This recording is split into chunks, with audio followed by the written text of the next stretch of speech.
Good morning, students. Today's topic is financial sector reforms. Financial sector includes financial institution such as commercial bank, investment bank, stock exchange operations, and foreign exchange market. The financial sector in India is regulated by the Reserve Bank of India. You may be aware that all banks and other financial institutions in India are regulated through various norms and regulation of the RBI. The RBI decides the amount of money that the banks can keep with themselves, fixed interest rate, nature of lending to various sectors, etc. One of the major aims of financial sector reform to reduce the role of RBI from regulator to facilitator of financial sector. बच्चों ये जो financial sector reform है इसके अंदर क्या क्या include किया जाता है? फाइनेंशियल सेक्टर क्या होता है पहले तो ये जानेंगे. फाइनेंशियल सेक्टर के अंदर banking, non banking financial institution, stock exchange market, ये सब आता है. फिर फॉरेन एक्सचेंज मार्केट को भी इसमें इंक्लूड करते हैं. और ये सारे फाइनेंशियल इंस्टीट्यूशन जो होते हैं वो किसके द्वारा कंट्रोल होते हैं? आरबीआई द्वारा कंट्रोल होते हैं. तो ये जो फाइनेंशियल सेक्टर रिफॉर्म जो स्टार्ट किया गया था, वित्तीय क्षेत्र में जो सुधार, वो किया गया था किस लिए? कि आरबीआई के जो पोजीशन है उसको चेंज किया जा सके. ये जो लाइन है ना कि आरबीआई डिसाइड करता है अमाउंट को कि कितना अमाउंट बैंक अपने पास रखेगी, कितनी इंटरेस्ट रेट होगी और कितना वो अदर सेक्टर को दे सकती है. तो ये जो फाइनेंशियल रिफॉर्म किया गया था इसका मेजर एम यही था कि आरबीआई के रोल को रिड्यूस करना. इस लाइन को आप अंडरलाइन कर लेंगे. और आरबीआई को क्या बना दिया गया? रेगुलेटर से फैसिलिटेटर बना दिया गया, यानी नियंत्रण करने वाले से उसे सहायक रूप में परिवर्तित कर दिया गया था. अब आप बड़े हो गए, मैच्योर हो गए, अब आप समझ सकते हैं कि किसी चीज़ पर आपका कंट्रोल है, उसमें आपकी भूमिका कैसी होगी और किसी चीज़ में आप सिर्फ हेल्पर के रूप में तो आपका रोल कैसा होगा. तो इस तरीके से आरबीआई की कंडीशन में फ़र्क देखने को मिला. This means that the financial sector में be allowed to take decisions on many matters without consulting the RBI.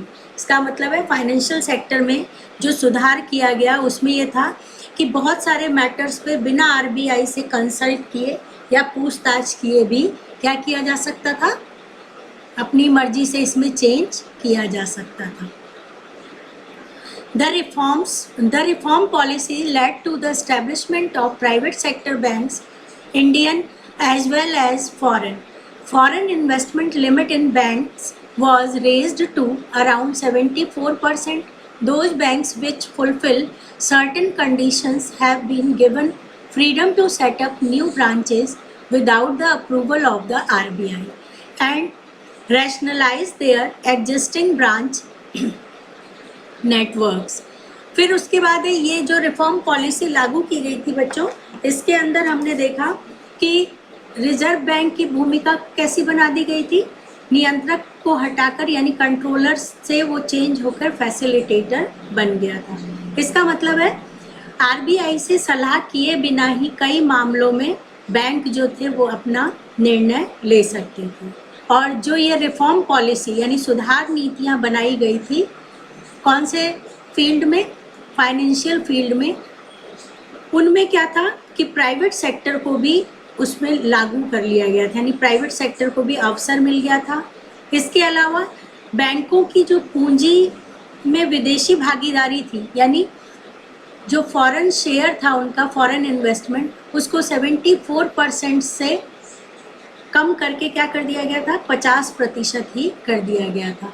74% raised हो गई थी, यानी फॉरेन इन्वेस्टमेंट जो पहले सिर्फ थोड़ी सी थी वो अब कितनी हो गई थी? 74% रेज कर दी गई थी. यानी फॉरेन के लोगों का इंटरफेयर हमारे इंडियन फाइनेंशियल सेक्टर के अंदर बहुत ज़्यादा हो गया था.